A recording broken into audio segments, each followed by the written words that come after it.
Coming up on the Empire Report, jump point for ransom. Has a new jump point to Sol been discovered?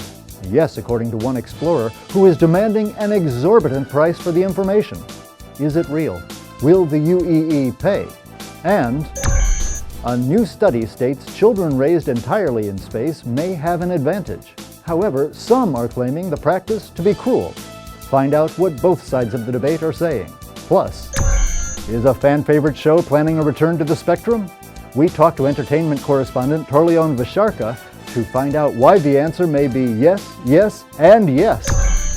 All that and more on the latest Empire Report at 2200 SET.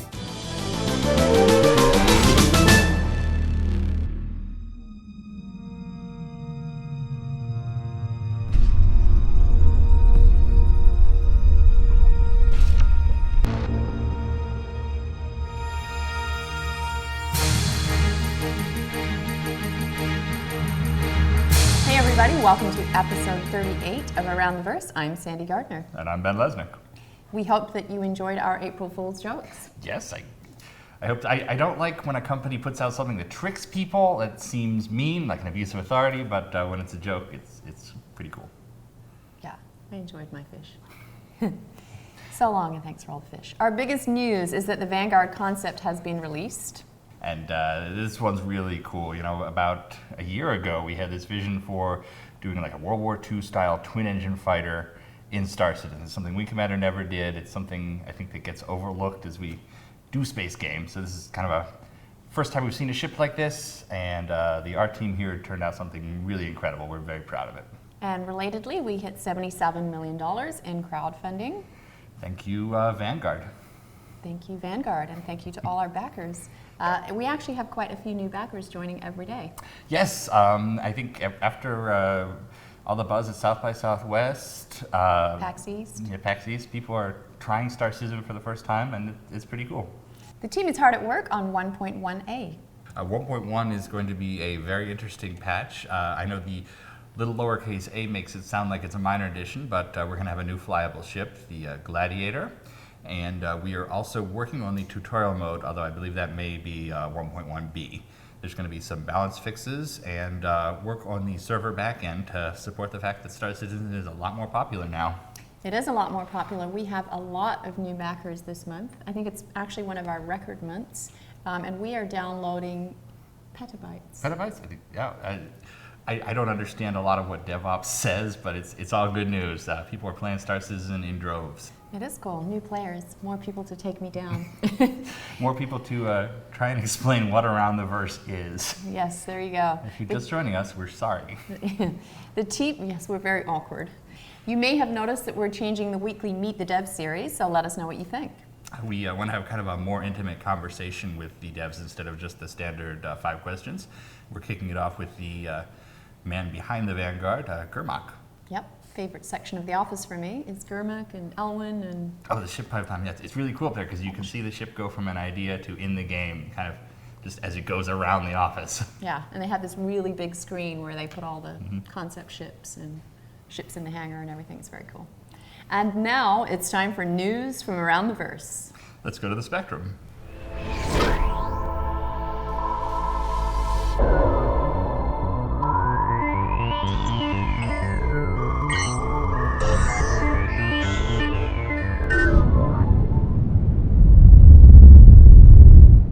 Hi, I'm Darian Vorlick, production coordinator from Cloud Imperium Games in the Santa Monica office, and today we have with us our new production coordinator. Hey, my name is Lisa Ohania. Nice to meet you guys. So we're here to give some updates regarding what's going on in the LA office. The first one, we've got 2 updates regarding the Gladiator. The first one is that it's being made flight ready by our tech designer, Kirk Tomei, who's also currently actually doing a lot of test animations with it. On top of that, we are also working on the torpedoes for the Gladiator. The torpedo is a new class of projectile being designed by our artist, Patrick Salerno. So the torpedo is going to be pretty exciting stuff. Finally, we've got something going on, something brewing that we're calling Pirate Swarm. It's being designed by one of our current new designers, Randy Vasquez. It's basically a new game mode where you get to fly like Vandal Swarm, you fly against Vandal, but in this, you're flying against pirates who are using actual UEE ships like the Hornet, the Mustang, so you get to actually test your mettle against that. So that's some pretty exciting stuff, and that's pretty much all we got from the LA today. So again, Darian Vorlick, Lisa Ohanian. have a good one, guys. Thanks.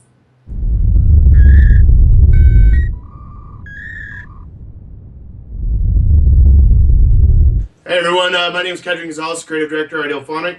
I'm Travis Day. And we got a bunch of updates for you guys this week. Travis, since you're here now. So basically this week we've had Todd Pappy out here. He's our new design director, formerly of Crytek, formerly of God of War Ascension. So a very talented individual, and he's been kind of out here overseeing the design of the FPS, looking at it, checking it out, playing through it, and coming up with a fair amount of tweaks. There's a lot that, obviously, as you guys know, we're building not just the FPS module, not just the Arena Commander module, but also this persistent universe and Squadron 42. And so there are a lot of considerations for the design of FPS that holistically needs to encompass everything that needs to happen for the use of Squadron 42 first-person shooter, and also the use of the persistent universe for first-person shooter. So we've been looking at different things like the way that the gun animations work for the recoil, the spread, the bullets rate of fire. So I mean, every little kind of nuanced detail, and it's been really nice to have him out here going through everything and getting really, the important part, right, is making this game is to have everything flow together really well. And so that's his role, and that's what he's been helping with out here. Absolutely, really interesting. A lot of little tiny variables to tweak. Yeah. Other than that, what we've also been working on is playing around with this new mode, as some of you guys saw at PAX East, was the Astro Arena level, and how it really showcased EVA type environments and floating around and stuff like that. And we're playing with this new mode called SATA Ball, which is kind of like it's like a EVA anti-gravity, almost like I would say soccer. Yeah, football soccer, for rugby, European players, I guess. but except more violent, like shooting each other. Yeah. So imagine 3D soccer So it's with American shooting. football. Exactly. Yeah. Yeah. So it's a really cool mode where you're going around, you're trying to move this ball around and travel and really focus on utilizing EVA and like moving off objects and floating in space and making sure you toss the ball at the right angles and everything like that to make goals. And that's kind of an ongoing thing. We're trying to make sure that it feels right and plays great and is fun, and that's definitely something we're going to be focusing on. Hopefully we got some more information on that soon. So Yeah, I think it's cool too, because with all like the R&D that's been going into the zero-G movement, and even the network issues of network prediction of zero-G movement, and using the different animation blend spaces, it's very cool that we're using this as an opportunity to showcase something. Kind of going back to what we were saying earlier, where in the persistent universe, this is how the zero-G movement will work. This is how you can navigate without thrusters, and so it's a fun opportunity to tackle all of these challenges up front and get it feeling right. Yep, absolutely. And contain environment. Mm-hmm. And when it's a fun kind of sport event, it's going to make you use the mechanics. And then so hopefully in the PU, whenever you encounter EVA situations, it just kind of comes natural to you because you're just used to using it in this non-hostile environment. So you're not really feeling, like, oh my goodness, this is something new to me. So it's going to be cool. Yeah. All right. Well, thank you guys for joining us for yet another week of Around the Verse, news from Around the Verse. And look forward to sharing more with you guys next week. All right. See you guys.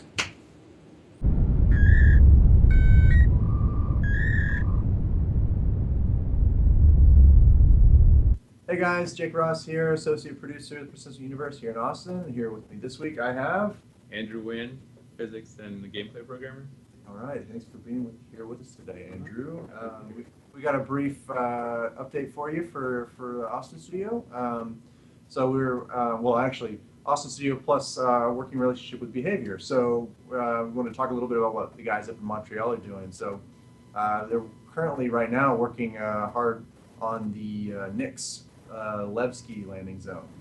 So we talked a little bit about that in the past, but it's making good progress. We're in gray box phase now with that. So we're kind of we've nailed down the design of what it's going to look like, and then now we're kind of going in and fleshing out the details and making it all nice and pretty. So really cool environment. I think you guys are going to love it. Lots of piratey activity going on there. So it's a little different than what we've seen in the past. So I wanted to pass it off to Andrew to talk a little bit about the stuff he's working on. Andrew, go ahead. So lately, I've been working on the mining occupation prototype and getting that all mocked up so it can get into the hands of the designers quicker. Some of the core tech for the occupation is being developed simultaneously. So I'm trying to get as much of it from the design perspective for them to be able to use it rather than later, and yeah, to get that prototype out and get a good feel for it. Yeah. What kind of gameplay do you have working right now? So right now, I have the cargo operator working. I have like I guess a mock-up of the exploding mining asteroid fragments blowing off, and you can play as the cargo operator, trying to slow down and pull them into your cargo hole, and like scan operator, manually firing those guided missiles, and yes, manual control with a point of view camera on the missile itself, and yeah, I just attach that to the asteroid and start relaying data back. Cool. Awesome. Sounds like it's coming together. All right, guys, that's all we got for you this week. So thanks. See you around.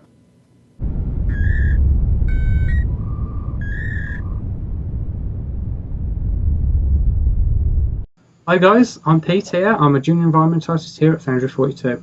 Hi, I'm Dan. I'm also a junior environmentalist here at Foundry 42. Today we're going to be talking about the Shubin interior and some of the art assets we've been working on. We're both asset builders at the minute, so we've been working a lot on building the assets for the interior, and so we're going to go through a bit of that pipeline now. Yeah, it starts off with design, doing a broad pass on a specific area, and then what we've done is we try to take that and try to do the same layout but in modular pieces. And it turned out that we needed large rooms, like a large room set, a small room set, walkways, pipes. There's many components to this set, and we've tried to be really rigid with the door placements. Every door is in the exact same place, no matter how large the footprint is per modular component, so that everything can snap and connect together, so that when world builders get out of it, or even designers when they're blocking out specific areas, it's really easy for them to use. Yeah, I mean, once we're happy with the white box, we then move on to the grey box, where we can start working up some of the mesh detail. At this point, we don't really have any sort of textures or shaders set up yet, so we're mainly just working on getting the mesh to the point where we're sort of happy with how it looks. After that, we go on to the final art.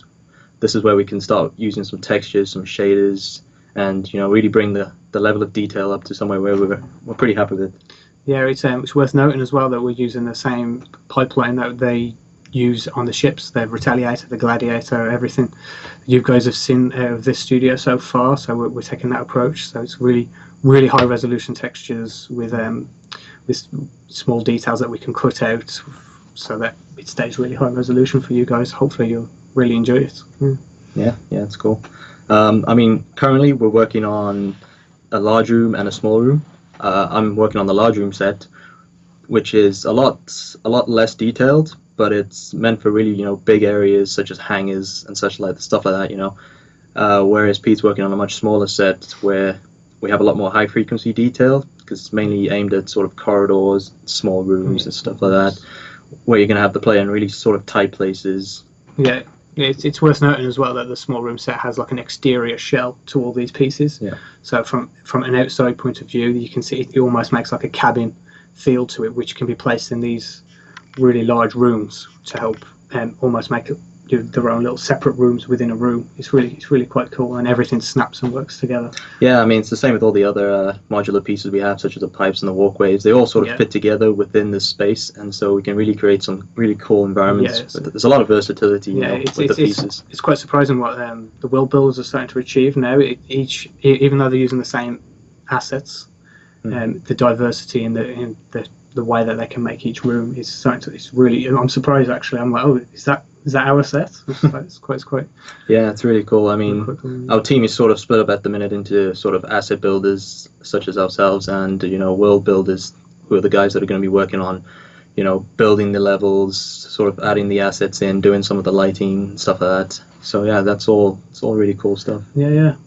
I think that's pretty much all we've got time for today, isn't it? Yeah. So. Yeah, that's it. I think. Yeah. I'll see you guys. See ya. Thank you to all the studios around the world for your hard work. We wouldn't be here without you. Now let's go over to Alexis for a new segment, Subscribers Corner. Hey everyone, I'm Alexis, subscription manager here at CIG, and welcome to Subscribers Corner. This segment is intended to give subscribers a special voice on ATV, the show that they're helping us create. If you've been a subscriber for a while, you might notice that a lot of rec was added to your account today. This is to cover the test pilot and advanced test pilot badges that we promised last year. Additionally, we've made sure that Imperators have access to rent the ship variants they were promised, like the Super Hornet. The Vandal test pilot badges will be added once the Scythe is flyable. We're also putting out the Year 3 subscriber perks later today. We've brought back some old rewards and we have some cool new additions. The Subscribers Corner is your section. I've started a thread in the den where you can let us know what you'd like to see going forward. If you've got a question you want answered or want to talk about perks you'd like to see in the future, let me know on the forum. Thanks for joining me. Back to you guys. Hey, Alexis. Thank you, Allie. Our subscribers make shows like this, Meet the Devs, 10 for the Chairman Possible, and we are looking for new ways to involve them in the process, honor them, celebrate their contributions. Now let's go over to Ryan Archer, who interviewed senior engine programmer James Wright. Hi guys, I'm Ryan Archer here at Cloud Imperium Games, Austin, and I'm with James Wright. James? Hi guys. What is it you do here at Cloud Imperium? So I'm a senior game engine programmer, and so that's game engine in the traditional sense of like the core technology of our game. So that's what I work on. Okay, so you work a lot with the back end of CryEngine and... Yeah, kind of down in the guts of CryEngine. I've been involved in heading up our what we call our large world effort, which is, taking a first-person shooter engine with, it supports maps that are like 16 kilometers on an edge and supporting maps that are millions of kilometers. So, so that's been a big ongoing effort for us. Yeah, what's been some of the challenges with that particular effort? So some of the challenges are, it's different taking an established engine that does a lot of things really well and kind of adapting it to solve a new problem like these huge maps. That's different than, if you were starting from scratch, you might take a different, basically you're working with, you're trying to decide the best solution based on the technology that's already there. Right, yeah. And in a lot of ways, it's a more challenging problem, Oh yeah, because you're working on top of something that someone else already built, so you have to learn what they've already done. It kind of shapes the direction of which decisions you make. Right. So. Okay. So have you enjoyed working with CryEngine? I know that it's both, it has a lot of strong points in the fact that we can get a lot of detail, but I know it can be frustrating sometimes because it crashes a lot. It's been an enjoyable and interesting experience. I think anytime you wander into a huge code base that's been, a lot of really, great games have been made with that engine. And you can tell, it's changed over time and there's been different projects and different features. And yeah, I think that's part of what, about my job and what I do is being able to take, an existing engine and add features and make it do things nobody ever thought they would need it to do when it was first created. Yeah, absolutely. So are you excited? I know we've added a lot of guys from Frankfurt who worked on CryEngine for Crytek. Have you had a chance to work with them much yet? Actually, we've been starting to work together a lot. In fact, the large world effort is now actually being run out of Frankfurt. So it was primarily me and another engineer for a lot of the work. I mean, we had other people helping us, but it was two of us full-time. And now we have a whole group of guys kind of jumping in here at the end. We're getting close to done. So, but it's especially good to have the hands-on rendering expertise of the CryEngine to help with that effort, because there's some changes that need to happen with the renderer. And also with physics. So they're kind of having to reprogram CryEngine to help with it? Or? Not reprogram, but shift things. Like, let's say, you're shipping on previous generation of consoles and you make an optimization decision about how transforms propagate through the rendering pipeline. Well, let's just say that for our title, that decision basically won't work because of the way we're doing things. So now you need to change, how transforms are handled and when you move to more like a more camera relative space for rendering, for example. Someone having like Karsten, who has an intimate knowledge of how the renderer works, having somebody like that on board who's kind of been through the renderer and knows some of the pitfalls and is familiar with it. It's huge having those folks with us. Right. Yeah, I know. It's amazing the amount of people that amount of talented people we've grabbed from different companies as they've kind of moved on in their careers. Like I was talking to Jason Hutchins from Blizzard and stuff, and so it's kind of neat. Do you feel like we've gotten a lot of talented people that have kind of joined the company because they're proud of this project? And Yeah, I think we've pulled a lot of really good talent in the sense that it's an interesting problem. I mean, it's not another turn-based MMO where it's where the technical challenges might exist in scaling, like on the back-end server, but as far as like real-time simulation, it's just not that hard. Right. We're doing a high-fidelity, massive online game. Yeah. So Oh yeah, and I know we just did South by Southwest, and a lot of people that had never seen the game before were that I talked to were really impressed at the amount of detail our graphics get to. Like I haven't seen anything quite like it in the game world yet. So I know a lot of people seem to be. Yeah. It's fun being a part of pushing the limits, and that's definitely part of our goal is to really push those fidelity limits and to look good on a 4K monitor. That's just not, if you talk to someone like if you rewound yourself 3 years and you said that to somebody working on a console title, they would look at you like you were crazy. So it's cool getting to have that kind of target spec. And then kind of the fun part of being a PC title is the challenge of scaling across a range of hardware. We're really just trying to scratch the surface on the kind of work we need to do to really scale well. And it's tech we have to build to really do what we said we're going to do with capital ships fighting with each other while a marine boarding party is getting on board, and you have local physics sim on the capital ship with local gravity and 2 capital ships slugging it out with a bunch of fighters going around. You can't do that unless you build tech to support that kind of scaling. So as an engine programmer, it's pretty exciting. Very cool. So what is the one thing that you feel like you're most excited about for the future of the persistent universe? It kind of goes back to what I was just saying, you got games where sandbox type games where you have these kind of simple rules kind of create these really interesting kind of emergent experiences.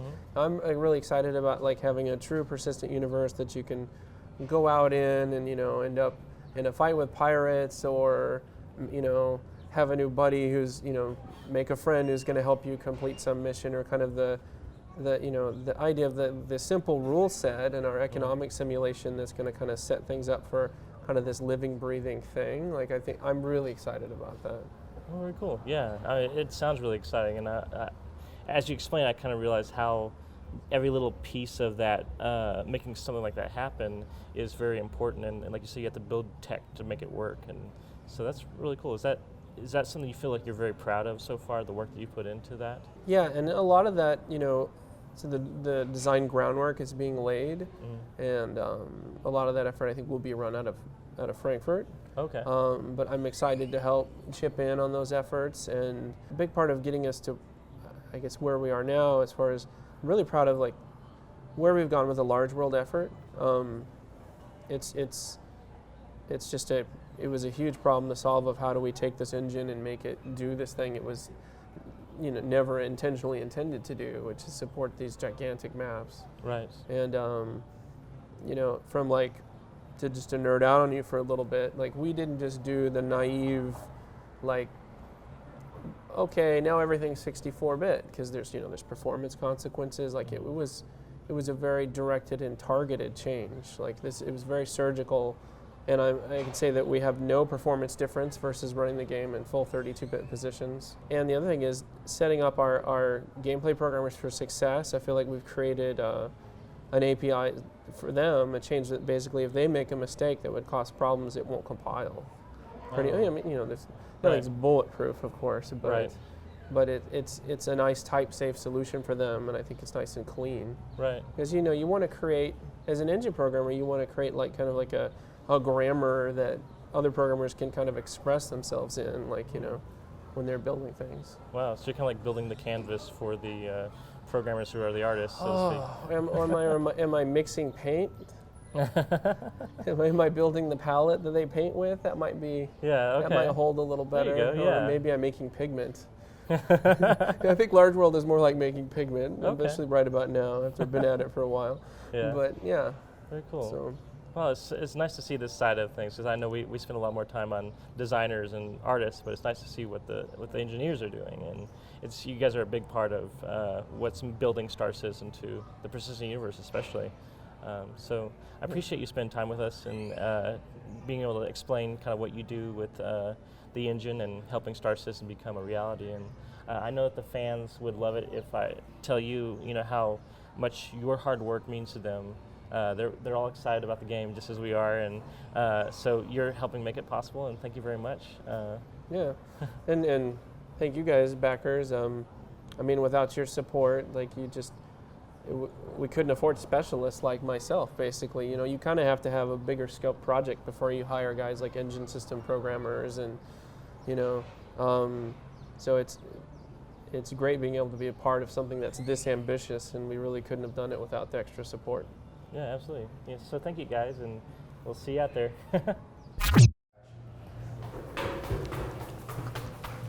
Jared. Yeah. I need you to help me. My match with Ben is coming up. Well, there's one place we can go, but it's dangerous. Dangerous? What is it? I'm not supposed to talk about it, but Flight Club. Come on.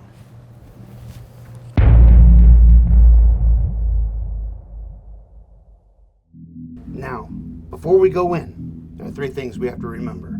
Rule number 1, that we don't talk about Flight Club.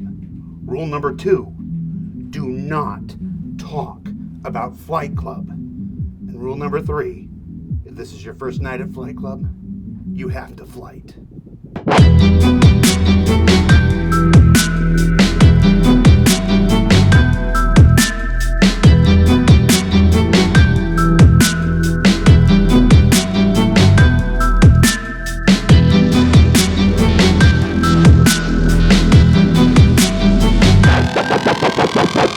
Let's do this.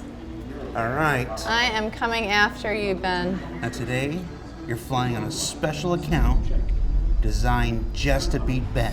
Yay. Your account name? Right, Better here we than go. Ben. Nice. Here we go. Okay. All right. Oh. Here we go. Here they come. And. This is Vandal Swarm. 3 waves. Yep. You're at full throttle. We're approaching our targets. Yep. Wingman coming in from the left. I see them. All right. Yes! All right, there you go. Oh! Lead your target. Lead your target. Oh! Yay! Okay, damn. Oh, keep on him. Keep on him. Hold on. Good job. Keep him in your sights. Oh no, I'm blacking out. It's okay. You got him. Better than Ben has killed Vandal Scavenger. Oh my gosh! Yes! These lessons have paid off. Hold on. All right. All right, whoa. Next target. Hold on. Keep on him. Keep on him. Oh! Oh! Okay, you damaged him. You're hurt. He's hurt. Okay. Recover. Where'd he go? Good recovery. Keep on him. All right, throttle up. Good job. Lead the target. And Yes! Toast. Yes! Not you, Toast. The other toast. All right. Okay. Another Vandal Scavenger. Stressful. Come on. Okay. Oh! And guns are overheating. Okay. All right. So. Let them cool down. Chill out. Keep on them. All right. Whoa. All right. Shields are critical. Don't worry. Stay on target. Okay, guns are cooling off. And you got him. That. 2 minets in. Oh my gosh, that's amazing. You've got 2 kills I don't already. think I've ever. You must be my lucky charm because I've never. No! Oh, hey. It's all right. Your misses are still misses. No. Your misses are still. Stay on them. Stay on them. Stay on them. Die! The guns are overheating. Man, seriously. It's okay. Die! You can't go anywhere. You're on them like glue. And you got him. Ah! Yay! Perseverance. Whoa. You got 2.5 minutes. You've got 3 kills already. Right. Now I'm getting dizzy. Okay, All right, hold on. wave 2. You cleared the wave. Okay. Relax a little bit. Oh my gosh, how many are there now? Now there's 5 of them. Great. But you still got your wingman. Okay. Okay, hold on. Let's throttle up. Yeah. Throttling up. Yeah. doing it. Here we go. Right, you've got your target. Uh-huh. Hold on. Here we go. Oh, Coming in range. Okay, hold on. Stay on target. Uh-huh. Jesus Christ, so much concentration! Okay. He's running from. Okay. Oh, here we go. Fire missile. Ah! It's all right. No, panic. Missile Okay, away. hold on. Missile's away. Oh, see, look at that. That was just, whoa! Die.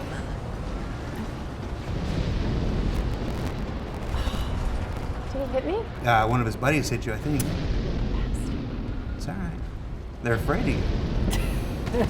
Yes, and they should be. Come on, die! There we go. Oh, did he die? No, he Kill did number 4. Kill number 4. Come Kill on. number 4. Come on! Oh, yes! Yep. Look, Wingman he helped can't you come out a little bit there. He's going to take my hand It's off the okay. joystick. It's all right. Yeah, Level hold out. on. You want to black out. Oh! Oh, yes! No. Wait, what? Not dead yet, just damaged. Oh. It's okay. Just means you get to kill him now. So ready. And... Light this guy up. Oh, man. Okay, come Guns on. are overheating. Yeah. Okay, slow down. Ah! No, man. It's all right. It's always a delicate balancing act between using your guns and overheating your guns and keeping them cool. But Okay, you ready? Yes! look at that. Yes! I Perseverance. can only raise my left hand. Perseverance. Okay, where? I How's think it there's one? It's all right. Ah! No, Any I'm gonna die. No? No, hold on. It's all right. You were reading out there because you were accelerating into a downward turn, but you're coming out of it. You're right on this guy. Come on. Oh, man. Your guns are overheating. All right. So you just, There he is. Come on. Just stay on them until your guns come back. You stay on them until your guns come back. Come on. Die. Collision alert. Die. Yay! Right. All right. Okay, is that it? I did it. I think that does it, right? Oh, impressive. Huh? All right. You think you're ready to take on Ben? I am. I think this is a tremendous improvement from where you started. It is. I don't think Ben has a chance. I don't think he does. Right now, What do you think, Ben? You have a chance? See? That would have been funny. So, can you talk about Flight Club? No. We don't talk about Flight Club. Tomorrow is the last day of Gladius Free Flight. Which ship would you like to fly next? Let us know in the forums. I'm hoping for the Super Hornet. Ooh, Super Hornet. I'm getting so good in Aurora. Imagine what I'd be like in a Super Hornet. Huh? Monthly report is due tomorrow. As long as all of our studios get their reports in, it should be pretty good. And watch the comm link for updates on 1.1a. As always, we're going to put it out when it's ready. We do not have a call whether or not it'll be this week or next week, but looking good so far, and we'll keep you updated. We want you to submit your dogfighting footage. We'll share the best ones on the show. We've created a forum thread to collect them. Please keep it to 30 seconds, and we'll use them as bumpers along with your handle and talk about your achievements. So let's get some more Arena Commander up in here. And ATV is moving. Starting next week, episodes will air 3 hours later at noon Pacific. If you want to go behind the screens on this one, that's going to give our production folks a little bit more backup time in case we get in Thursday morning and find there's a licensed song or editing error or something in the show. Right. Sneak peek. What is it, Ben? Well, check it out.